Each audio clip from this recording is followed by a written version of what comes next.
আপনি এখন কি আবার আপনার ছেলের কাছে ফিরে যাইতে চান? বাবা, এটা তো আমার সৌভাগ্য বাবা। আমার তো অনেক আশা আছে যাতে আল্লাহ আমার মৃত্যু করে আমার নিপুর পাশে থেকে জানে আমার মৃত্যু হয়। এটা আপনার শেষ আশার শেষ মধ্যে আশা। আল্লাহ তুমি এখান থেকে আমাকে আমার নিপুর কাছে নিয়ে যাও আল্লাহ। ভাজতেই রাখে গেছে, বেটারা টাকা দেখে না। বাংলাদেশে তখনও বৃদ্ধদের জন্য আলাদা কোনো আশ্রয়স্থল ছিল না। 1992 সালে এই ছোট্ট গ্রামে গড়ে উঠেছিল দেশের সর্বপ্রথম বৃদ্ধাশ্রম। রাজশাহীর পুঠিয়ার এক শান্ত গ্রাম সাধনপুর। নিরিবিলি প্রকৃতির মাঝে দাঁড়িয়ে আছে এক ভিন্ন পৃথিবী, যেখানে আশ্রয় খুঁজে পান বয়সের ভারে ক্লান্ত মানুষগুলো। এটি শুধু একটি বৃদ্ধাশ্রম নয়, এটি এক দানশীল হৃদয়ের ভালোবাসা স্মৃতি, যেখানে প্রতিটি দেয়ালে লেখা আছে মানবতার গল্প। সেই গল্প শুনলে আপনিও ভাবতে বাধ্য হবেন একটি মানুষ কিভাবে এতটা বড় মনের হতে পারে। ব্যক্তিগতভাবে আমার দেখা সবথেকে বড় দানশীলতার ইতিহাসের সাক্ষী হলাম আজকে, যেই দানশীলতা আমার চিন্তা ভাবনারও অনেক ঊর্ধ্বে। তাহলে তিনি দেখলেন যে এই অঞ্চলে অনেক বৃদ্ধ বৃদ্ধা আছে, তাদের অবস্থা খুব করুণ। এদেরকে কোনো অসহায় অবস্থায় জীবনযাপন করতেছেন। তিনি তাদেরকে আমার আব্বা আম্মা একটা মিটিংয়ে বসছে, এরকম আলোচনা হচ্ছে। আমার আব্বা আম্মা তো খুব লেখাপড়া করতেন। আচ্ছা, এইখানে একটা ভালো কথা, সেটা প্রস্তাব দিলেন যে এখানে বৃদ্ধদের জন্য কিছু করা যায়। বৃদ্ধদের এই পরিকল্পনাটা কখন আসলে প্রস্তাব অনেক দিন পরে। হ্যাঁ, এটা ধরেন 92-93 সালের দিকে প্রস্তাবটা আসলো যে আসলে এটা তো আমরা একটা পর্যায়ে আসলো, এটা তো বৃদ্ধ বৃদ্ধাদের জন্য কিছু করা যায় কিনা। আমাদের দেশে তখনও বৃদ্ধাশ্রম কিন্তু প্রতিষ্ঠিত হয়নি। বৃদ্ধাশ্রমও তখন প্রতিষ্ঠিত হয়েছিল 90 সালে কোথাও হয়েছে কিনা আমি জানি না। তবে আমার জানা মতে তখন পর্যন্ত বাংলাদেশে কোনো বৃদ্ধাশ্রম 92 সালে কোথাও হয়েছে বলে আমি শুনিনি। তারপরে ওখানে জমি কেনা হলো প্রায় 10 বিঘা, আপনি নিজে দেখছেন। এটাকে জমিটা আস্তে আস্তে মাটি কেটে এটাকে ওই বৃদ্ধাশ্রমের 10 বিঘা ওই জায়গাটুকু সম্পূর্ণ কেনা হয়েছিল, কেনা জমি।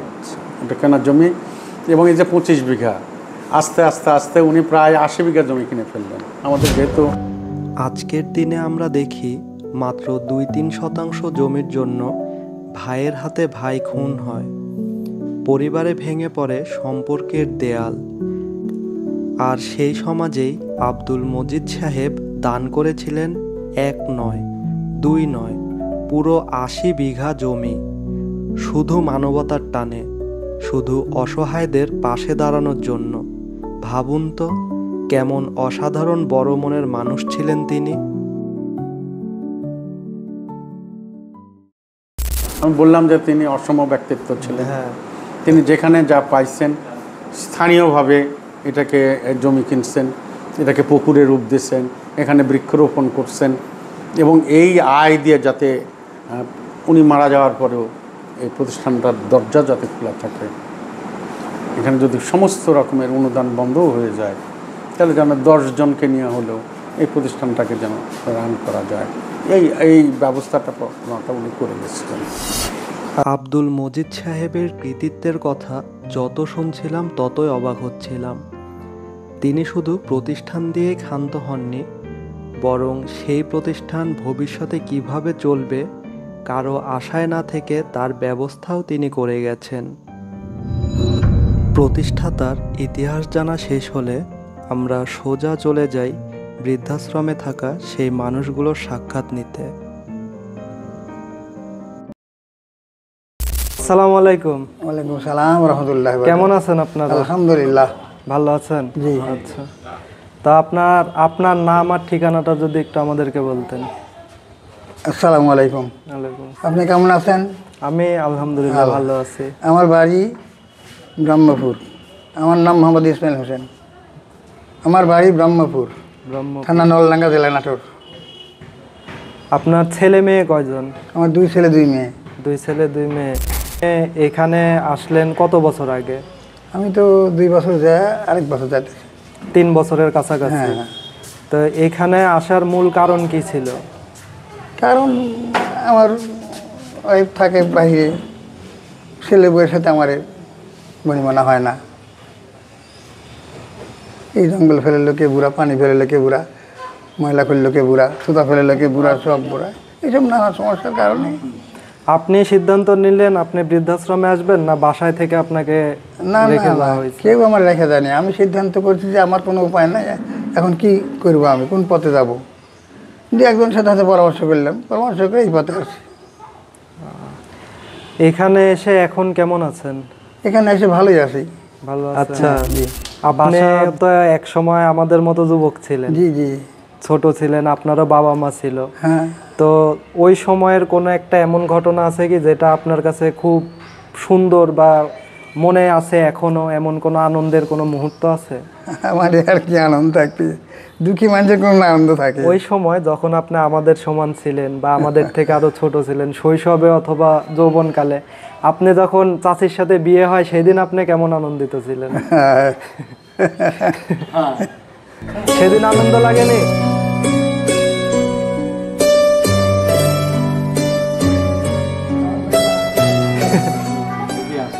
তাহলে ভালো কথা কথা। ওই টাকা দিয়ে এরকম চিকিৎসা একটা করালাম। যখন ছেলেকে দেখতে বললো তখন বললো কেন আমার বাসাতে জায়গা হবে না। আপনার তাহলে- ছেলে এই কথা হ্যাঁ, বলছে হ্যাঁ। যে ওর বাসায় আপনার জায়গা হবে? জায়গা হবে না। এবং এখনো যদি ফোনে বলি যে নিপু আমার এরকম অসুবিধা হচ্ছে বাবা, তুমি ছাড়া আমার কে আছে, একটু দেখবা না আমাকে, তখন বলে যে কিনা ওইসব এই এই এই সম্পর্কে কোনো কথা বললে বলে যে কিনা আমি এখন ফোন রাখো তো, ফোন রাখো তো, এখন আমি অমুক কাজে বিজি আছি, এখন আমি অমুক কাজ করছি, এখন রাখো, আমার মন মেজাজ ভালো নাই, এই ধরনের কথা বলে বাবা। আপনার ছেলে কি একটাই? একটাই ছেলে বাবা, মেয়েও নাই। কিন্তু আজকে দেখো, তোমরা বাবা কার সন্তান জানি না, তবে আমাদের জন্যে একটু ভালো থাকবো সেই জন্য খাওয়া দাওয়া করালে, তারপরে আমাদের কথাটা তোমরা কোনো জায়গাতে হয়তো তুলে ধরবা, সেই জন্য আমাদের সাক্ষাৎকারের মতো করে নিচ্ছ। তাহলে বাবা তোমরা একজন পরের ছেলে, তা আমাদের জন্য কতটা করছো। কিন্তু আমরা যাদেরকে পৃথিবীর আলো দেখালাম, যাদেরকে মুখ দেখালাম, এত কষ্ট করলাম, মৃত্যুর মুখে যাও মা ফিরে আসে সন্তান হতে লাগে বাবা। তো আমিও সেরকম একজন মা, মৃত্যুর মুখে যেও আমি ফিরে আসছিলাম। কিন্তু আজকে আমার পরিস্থিতি কী দেখো তো বাবা, আমার পরিস্থিতি আজকে বৃদ্ধাশ্রমে।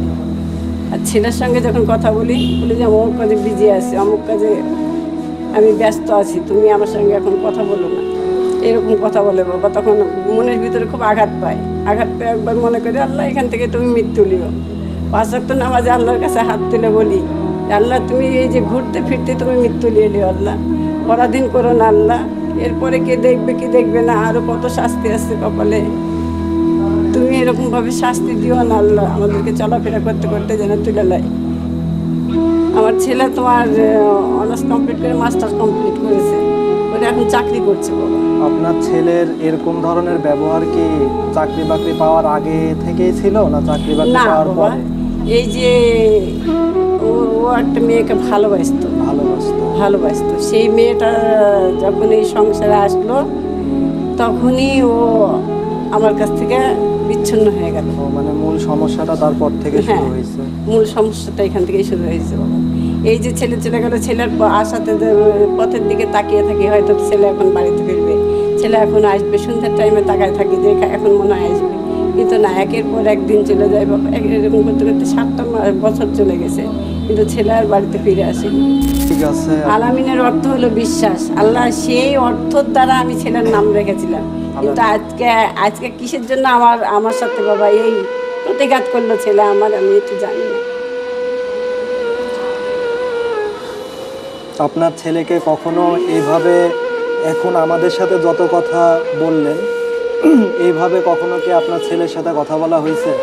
এই পর্যন্ত বাবা 7 বছরের পরে আর এরকম ছেলেকে কখনো কাছে পাইনি। এই যে 3 মাস 4 মাস পর একবার দেখতে আসে, তখন কাছে পাই, মনে হয় যে কিনা আমার ছেলেও কতদিন থেকে যে আমি আমার ছেলেকে দেখিনি। এই অন্যার আঁচল দিয়ে বাবা মুখ মুছিয়ে দিই, হাত মুছিয়ে দিই, গলাতে ঘাম দেখলে ঘাম মুছিয়ে দিই, কপালে চুমা দিই তখন জানটা ভালো হয়ে যায়। আমার জানটা ভালো বলে, জানি না আমার সন্তানের জান ভালো বলে নাকি। সব সময়তে বাবা, সব সময়তে উঠতে বসতে খাতে পড়তে সব সময়তে মনে হয়, আর মুখটা ভাসে মুখের কাছে।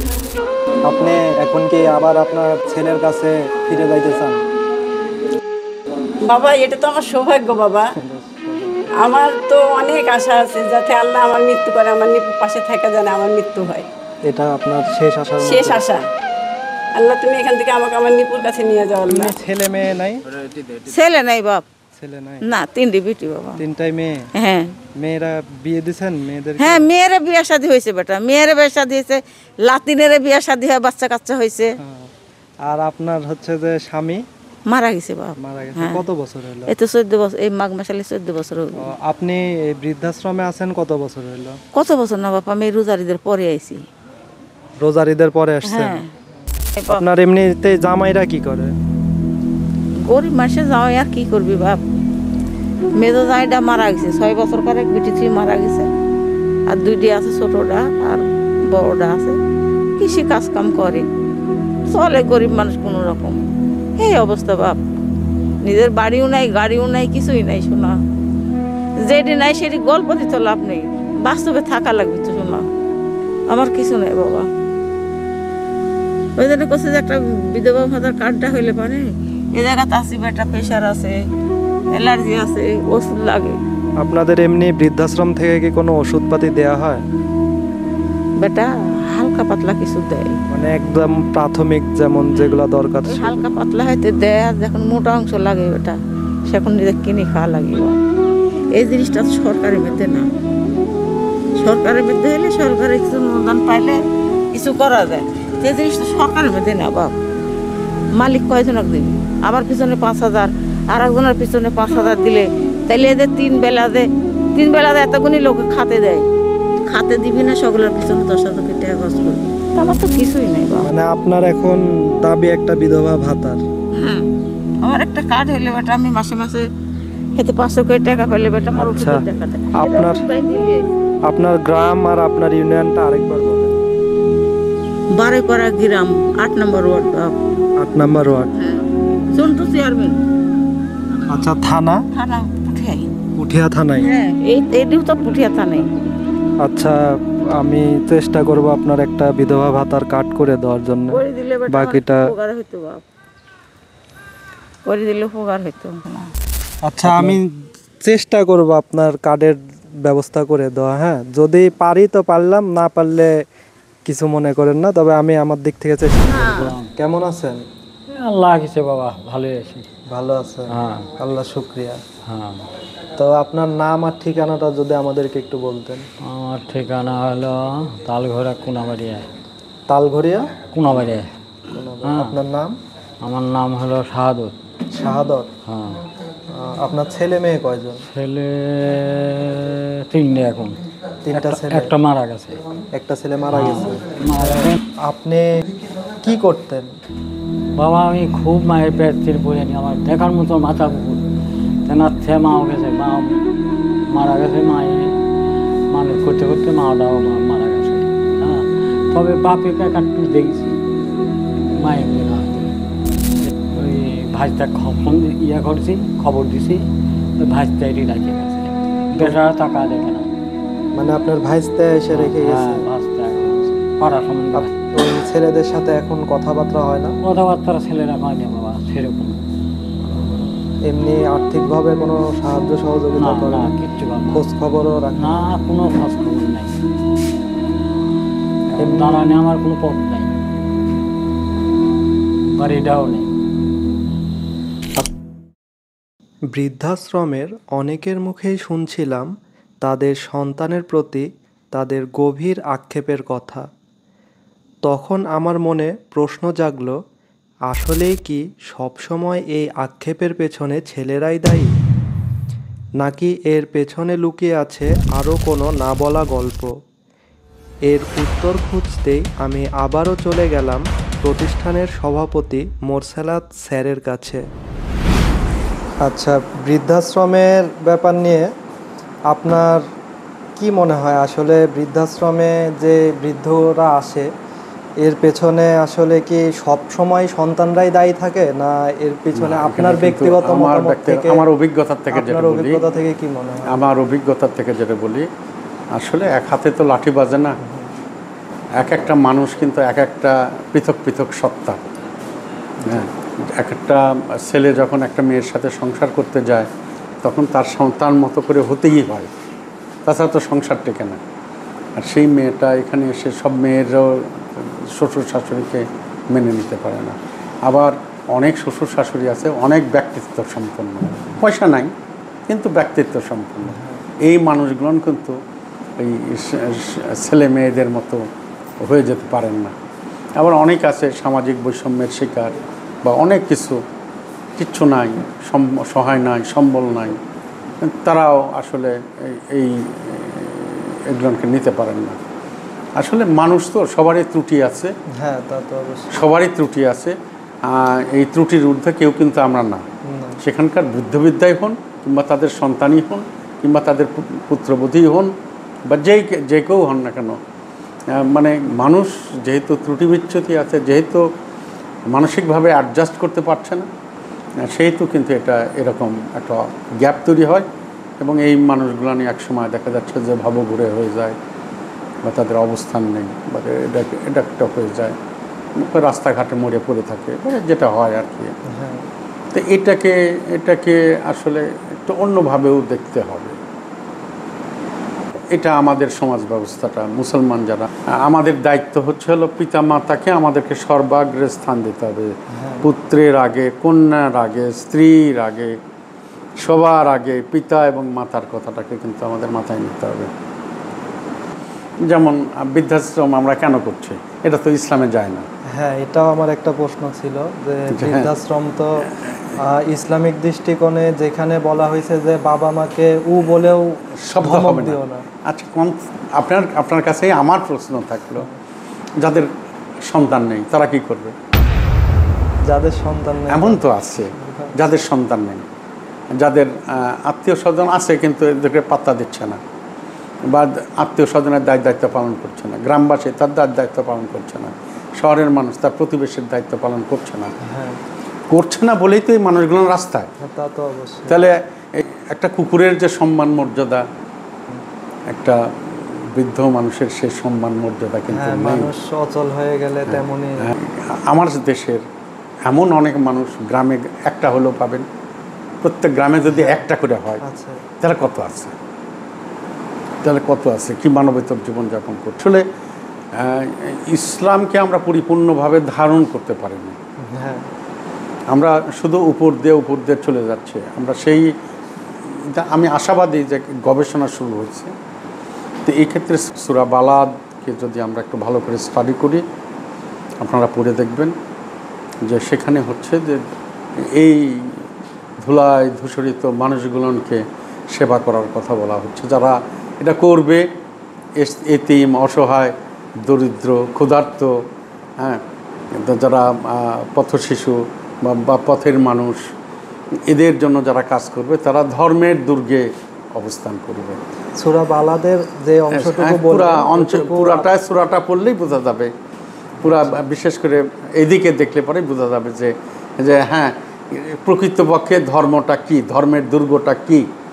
তখনই কিন্তু মানব সেবাটা সেখানে কিন্তু আসবে। যারা এটাকে করবে তারা হচ্ছে ডান দিকের লোক, আর যারা এটা করবে না তারা হচ্ছে বাম দিকের লোক। ডান দিকের লোকের জন্য সুসংবাদ, আর বাম দিকের লোকের জন্য দুঃসংবাদ। প্রিয় বন্ধুরা, ভিডিওর শুরুতেই আমি বলেছিলাম আব্দুল মজিদ স্যার তার ৮০ বিঘা জমি দান করেছিলেন, কিন্তু বৃদ্ধাশ্রমের জন্য ব্যবহৃত হয়েছে মাত্র ১০ বিঘা। তাহলে বাকি ৭০ বিঘা জমি কোথায় গেল? আসলে এখানেই লুকিয়ে আছে এই গল্পের আসল মোড়। বৃদ্ধাশ্রম ছিল আব্দুল মজিদ স্যারের দ্বিতীয় প্রজেক্ট। তার প্রথম উদ্যোগ বাংলাদেশের ইতিহাসে এক অনন্য প্রতিষ্ঠান, পঙ্গু শিশু নিকেতন। আর এই প্রতিষ্ঠানের পেছনে আছে এক বাবার বেদনা, এক অসহায় শিশুর গল্প, আর সৃষ্টিকর্তার অদ্ভুত এক পরিকল্পনা। আব্দুল মজিদ সাহেবের ঘরে জন্ম নেয় এক ফুটফুটে কন্যা সন্তান। জন্মের সময় সে ছিল একদম সুস্থ ও সবল, কিন্তু মাত্র 2 বছর বয়সে হঠাৎ অসুস্থ হয়ে পড়ে আর ধীরে ধীরে হারিয়ে ফেলে তার বাকশক্তি, দৃষ্টিশক্তি আর শারীরিক ক্ষমতা। এই কঠিন বাস্তবতাই হয়ে ওঠে এক মহৎ উদ্বেগের সূচনা। একজন বাবার কষ্ট, মমতা আর অদম্য ইচ্ছাশক্তিতে গড়ে ওঠে বাংলাদেশের প্রথম পঙ্গু শিশু নিকেতন।